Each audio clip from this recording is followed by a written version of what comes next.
நினைத்து விட்டான் அந்த உறவுக்கு பெயர் என்ன? காதல். அந்த ஒருவன் ஒருத்தியை மணந்து கொண்டான் அந்த உரிமைக்கு பெயர் என்ன?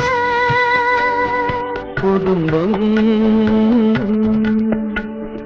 நினைத்தவன் அவளை மறந்து விட்டால் அந்த நிலைமையின் முடிவு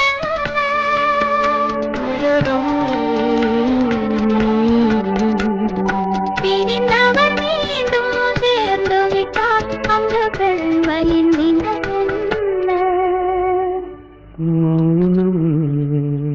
பொருத்தி ஒருவனை நினைத்து விட்டால் அந்த உறவுக்கு பெயர் என்ன? காதல்.